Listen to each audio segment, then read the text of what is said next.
Oke, sekarang kita sudah di Candi Ijo.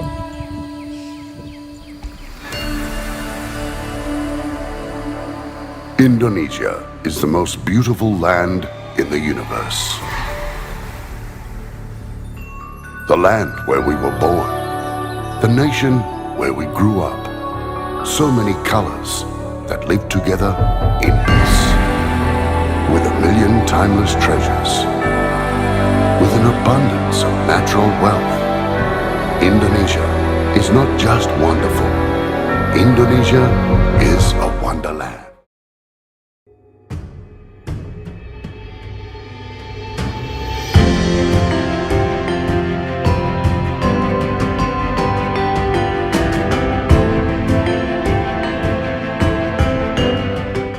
Candi Ijo adalah bangunan pemujaan dari zaman Hindu-Buddha yang diperkirakan dibangun antara tahun 850 sampai 900 Masehi. Pada masa pemerintahan Raja Rakai Pikatan dan Rakai Kayuwangi dari Kerajaan Mataram kuno. Ditemukan pertama kali oleh Haidar Repaal pada tahun 1886, candi ini kemudian diteliti oleh Cha Rosemeire yang menemukan 3 arca batu, termasuk arca Ganesha dan Siwa, serta Linggayoni. Peneliti lain, H.L. Heiji Melville, membuat gambar tata letak candi. Penggalian di candi induk mengungkapkan artefak seperti lembaran emas bertulis, cincin emas, dan biji-bijian. Lembaran emas tersebut dibaca oleh Y.G. de Casparis dengan tulisan, Pandurangga Basmaja. Prasasti yang ditemukan di candi menunjukkan istilah, buyutan, yang berarti pertapaan, dan terdapat mantra kutukan yang diulang. Prasasti-prasasti ini diperkirakan berasal dari abad 8 hingga 9 Masehi. Nama Candi Ijo diambil dari perbukitan Gumuk Ijo tempat candi tersebut berdiri, berdasarkan prasasti Po.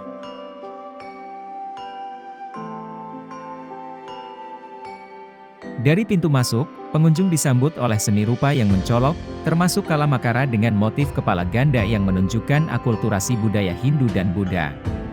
Arca-arca menggambarkan sosok laki-laki dan perempuan melayang, melambangkan persatuan Dewa Siwa dan Dewi Uma sebagai awal penciptaan alam semesta. Berbeda dari arca di Candi Prambanan, corak di Candi Ijo tidak mengarah pada erotisme. Pengunjung juga dimanjakan dengan pemandangan unik, dari ketinggian candi, mereka dapat melihat pesawat take-off dan landing di Bandara Adi Sucipto, berkat posisi candi di Pegunungan Seribu. Setiap detail candi mengajak pengunjung untuk merenung, menunjukkan bahwa masyarakat Jawa saat itu lebih menghargai pesan moral dalam seni daripada kemegahan penciptanya. Candi ini bukan hanya sekadar tempat wisata, tetapi juga sebuah perjalanan spiritual yang mendalam.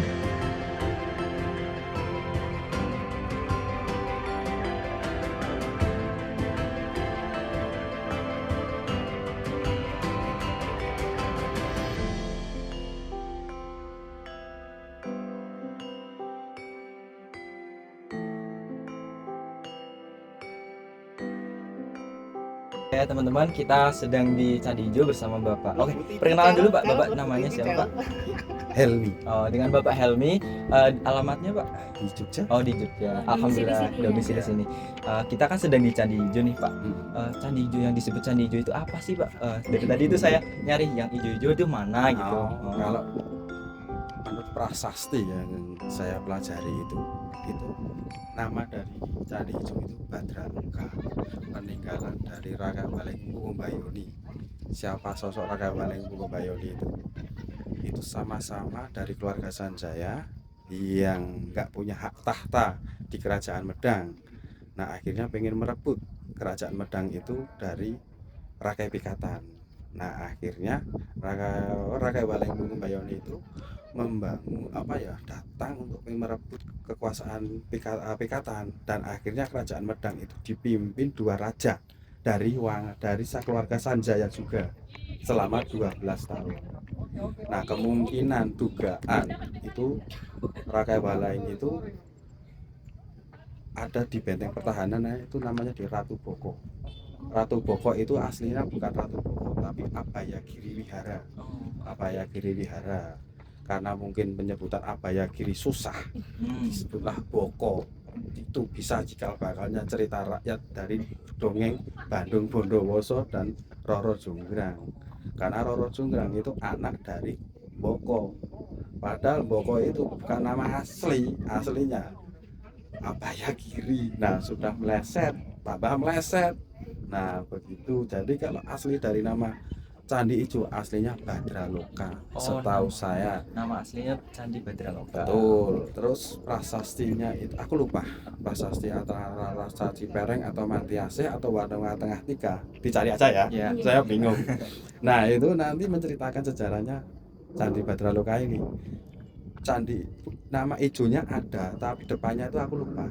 Jadi ada depannya apa gitu, ada namanya Ijo.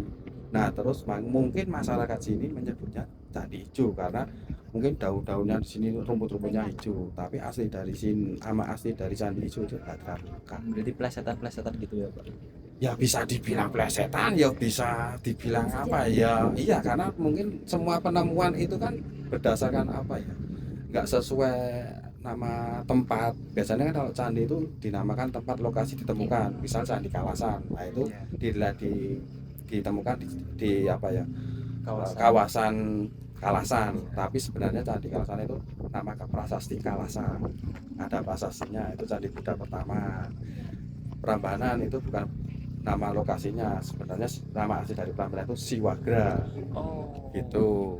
Nah, mungkin apa ya kurangnya pengetahuan orang-orang dulu ya. Nah, weton apa ya, asal ngomong aja Candi Prambanan membuat cerita seperti itu, dibikin satu malam, hanya sebatas satu malam harus membuat candi 1000 gitu. Nah, itu di total nggak ada 1000, itu cuma 550 di total dari 4 candi loh. Candi Prambanan bukan saya itu nggak ada. Iya, tapi kan nggak ada, itu cuma 550.